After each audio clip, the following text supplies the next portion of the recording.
The immigration levels plan is for the number of people, not for the ITAs. Please, a lot of people like to decline their ITAs. I know of one person who declined 30 times. For 2023, under express entry would be in a range of about. Let's talk about express entry first, because I know a lot of you are here because you want to talk about that. Okay, you want to hear what's going on with the express entry. As of right now, IRCC has issued 77,748 ITAs in express entry in 2023. Okay, in August 8,600, which is a bit lower. July 9,600, June 9,600, May 5,389, April 7,000, in March bumper 21,667. Why? Because there was one draw of PNP 667, and then there were three draws 7,000, 7,000, 7,000, therefore bringing a total tally of 21,667. February there were only 4,892. January there was also 11,000, but then also keep in mind previous year December there was no draws. So in January they conducted two back-to-back draws, 5,500 each. So 77,748 invitations issued. Actually, it's a big number. It's not a small number by any standards. My estimate for this year was roughly 80 to 85,000 invitations. They've already issued 77,748. Now, I know I've seen a lot of TikTok videos, and that tells you how much TikTok I watch, right? They were talking about the quotas, and they said that 77,748 invitations have been issued, and the quota for this year is 82,880. I do not know where they got that from. Because if they were referring to the FHS, Federal High Skilled category quota, then that is not the quota for ITAs. That is the quota for the number of people who will come to Canada under those economic programs, Federal High Skilled program. But obviously these consultants, these so-called experts do not understand even the basic difference between an ITA and the quotas. But you, my audience, is not those TikTokers. Obviously you want your access to the information that I'm talking about because you watch this video, right?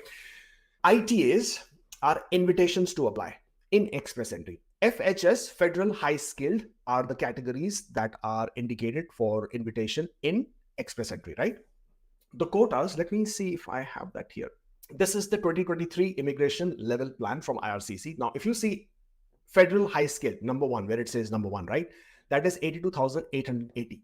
Now, always, the immigration levels plan is for the number of people, not for the ITAs. Please do not confuse these two things. It's always creating a big confusion. Now, why is it different and how is it different? Let me just go back to this slide. Now, when IRCC invites, let's say IRCC in the month of August sent out 10,000 invitations, okay? Now, if you are part of our Facebook group, if you're part of our YouTube channels, then obviously you also understand, as and how we have spoken about so many express entry draws, that a lot of people like to decline their ITAs. Why do they decline their ITAs? They decline their ITAs for n number of reasons. Sometimes they are afraid that they haven't completed the period of work. They probably are going to be seen as committing misrepresentation. They're too scared. Their friends and their relatives have told them, don't do it. They decline their ITA because they got their points earlier. You know that happens, right? Express entry gives you points for work experience 1 month earlier. Why? Because it's a system glitch, because it calculates month, year. It calculates from the first of the month to the first of the month, and hence it gives you points earlier. But that is not a reason to decline. You should still continue with your ITA. You should submit your documentation only after completing a valid period of work. But people decline. People don't understand that. They still decline. It's a lot of lawyers and consultants who also mislead their clients by saying, no, please decline because you shouldn't have received this ITA. Anyways, another reason is people don't receive their police clearances on time. They get afraid. They think they have to, if they don't have the police clearance, they cannot apply. Therefore, they decline, hoping to get another ITA. They do not have the proper work experience documents. They decline. They haven't entered the information in their express entry, and they are afraid that this will be a mismatch, so they decline. A lot of people decline. Trust me. As much as you would not want to believe it, I know of one person who declined 30 times. Can you imagine 30 times? I mean, at one point of time, by the time he consulted with me, he had already declined 29 times. And I was like, why are you doing this, my friend? Just because he was sitting at a 500 plus score, something was not working very well with his profile, and he continued to decline an ITA. So you can imagine, more than a year, he continued to decline an ITA. Anyways, so in addition to the people who decline their ITs, there are also people whose applications get rejected. Rejected means the R10 stage. The first stage of your express entry application is the R10. R10 is the stage where IRCC officer has received your application. They have gone through your documents, but they are not assessing your documents. They're only checking if the application is complete. It's like you submitting your paper application on the first counter. In the first counter, there's just, do you have your passport? Do you have your photographs? Do you have your police clearance? Do you have your employment documents? Do you have your education documents? Yes, file is complete. R10 passed. But no, your police clearance is not correct. You are supposed to provide from Australia your driving history. You did not provide it. Application rejected. A lot of people, applications get rejected. Okay. Your police clearance does not cover your entire duration of the stay. Application rejected. Your WES report is not meant for IRCC, but you did a course by course. Application gets rejected. Your IELTS have expired. Application gets rejected. Your WES or your ECA is expired. Application gets rejected. So there are plenty of reasons for the applications getting rejected. We count, rather, there's an estimate. And again, this estimate is entirely based on the open data source that is available on the IRCC website. From the data that IRCC made public from 2018 to 2020, about 32 to 33% of the ITAs that are issued are either declined, rejected, or refused. Now, refused is much later when your application has been assessed, your documents are being checked, you did not provide proof of funds properly, or you were supposed to, you did not provide it all. Your reference letter, you chose the wrong knock code. Your police clearance again is a mess. You committed misrepresentation. You provided fraudulent documents. A lot of people do it. I mean, as much as we are quite surprised by people doing it. Any of those reasons, your application gets refused. So the total percentage of the ITAs that is being issued, we consider roughly 32 to 33% as people whose ITAs get refused, rejected, declined.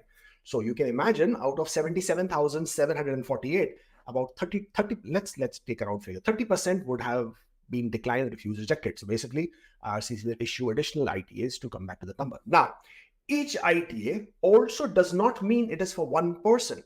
Each ITA means it could be for multiple people. Multiple people means in one application. For example, you are creating your Express Entry profile, you are married. So now you are one ITA, but two people. You have children. If you have one child, you become one ITA, three people. You have two children, one ITA, four people. You get the gist, right? I've seen an application where they had 8 children. So, mashallah, good luck to them. God bless them. So a family of 10. So you can imagine how the numbers can vary. The quotas, FHS quotas, is only for the number of people, not for the number of ITAs. Again, your TikTokers will confuse you by saying that there is a remaining quota of 5,000 ITAs to be issued. No, there is no such thing as 5,000 ITAs to be issued. Rather, the quota for this year, 2023, which is 82,880, 2023 has already been achieved. That number has already been taken care of. Until June this year, more than 240,000 people have already become permanent residents against all different categories and classes. But under federal high skilled, I can assure you, 82,880, that quota has already been achieved. Right now, whatever ITAs are being issued by IRCC, that is all against the quotas for next year. Why? Because if they issue an ITA today, you will take 60 days or any time between that to complete your application. They will take 3 to 6 months to process your application. Then they will give you a period of time where you can come to Canada. And therefore, by the time you come to Canada would be sometimes next year, middle of next year. Therefore, you will be then accorded the quota of next year. It's basic mathematics, common sense, nothing technical over here. It's not rocket science. But obviously, some TikTokers would rather have you believe differently. Therefore, you, intelligent audience that I have, you now understand the difference. Also, in the ITAs, you have to consider that there is provincial nominee programs who are linked to express entry. So that is also going to be given as ITAs. So that number, again, that number has not been identified. What the number has been identified is this. 105,500, that is the provincial nominee program. But not all PNB programs are express entry based. Rather, there is a big proportion of the PNP programs that are not linked to express entry. For example, in Ontario, the PhD stream, the master's stream, the employer job offer stream, the international student stream, the entrepreneur stream, all of these are not linked to express entry. These are all non-express entry. Similarly, Saskatchewan, OID stream, not linked to express entry. Saskatchewan, hard to find skills pilot, not linked to express entry. Alberta opportunity stream, not linked to express entry. British Columbia, PNP, semi-skilled stream, not linked to express entry. Similarly, in the AIP, but AIP is not even part of this. Similarly, in the PNPs in the British Columbia, in the Atlantic provinces, there are a lot of streams which are not linked to express entry. So therefore, the number of quotas that you have for 2023 for provincial nominee program, which is linked to express entry, in my opinion, would be about 40 to 45,000, no more than that, right? Because of the number of streams that are linked, which will basically give you a number here. In my calculation, in my expectation, assumption, prediction, speculation, whatever you want to call it, roughly I've said 35 to 40,000 are PNP linked. So therefore, it tells you the number of people, not ITAs, people for 2023 under express entry, which is federal high skilled plus PNPs that are linked to express entry, would be in a range of about 125,000 people. 125,000 people. Now, how many ITAs would that be, you would ask, right?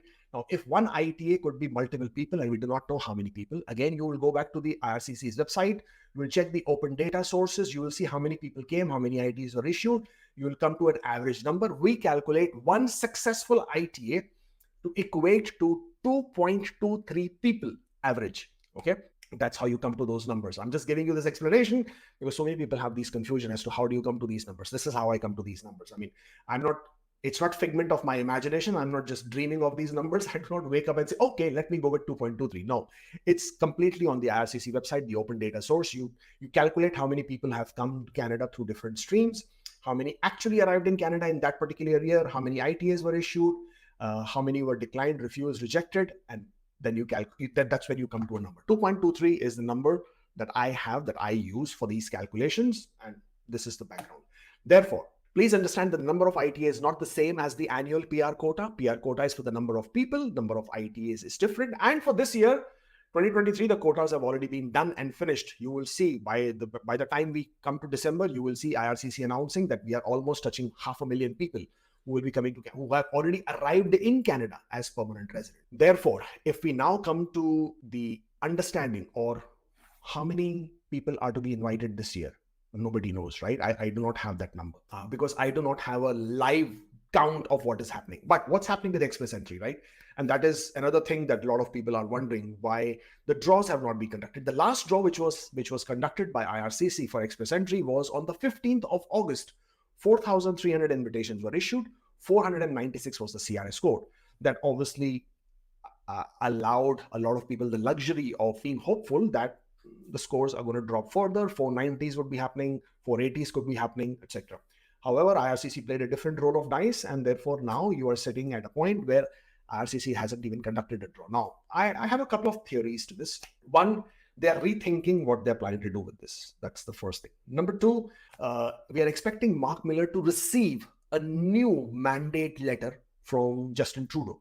Now, mandate letters are given to the major ministerial portfolios so that they are directed as to what they are required to do within their term. Sean Fraser had a mandate letter, which, to be very honest, on most counts, they did achieve their target, or rather, they achieved their mandate. Now, Mark Miller is due to get his mandate letter. Also, next month, end of next month, October 31st, or by 1st of November, we are expected to receive the new immigration quotas for the year 2024 and 2026, the 3-year multi-level plan. I have a feeling that this is being done, one, because Mark Miller became the Minister of Immigration.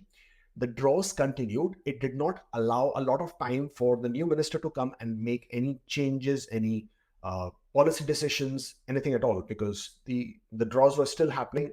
Sean Fraser changed, Mark Miller came through. Also, I have a feeling that there is a rethink of how many invitations they need to issue for different categories. Now, we already know STEM category draw, only one draw happened, which was ridiculous, only 500 invitations. I can't understand how, because they plan to invite about 31% of total invitations, not category-based invitations, total invitations. So when I'm saying total invitations means if in the whole year they've issued 77,000 invitations, out of the 77,000 invitations, they are expecting 31,000 of these invitations have probably gone out to the STEM category.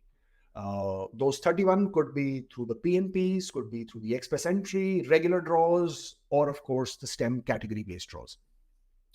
As I said, I have a feeling there is a rethink of how many invitations have already been issued for several different categories and how many they are still required to issue. Obviously, the transport category, the agriculture category, these draws haven't happened. We are waiting to see these draws as well. Now, within the skilled trade, do we expect another draw? French, do we expect another draw? Healthcare, do we expect another draw?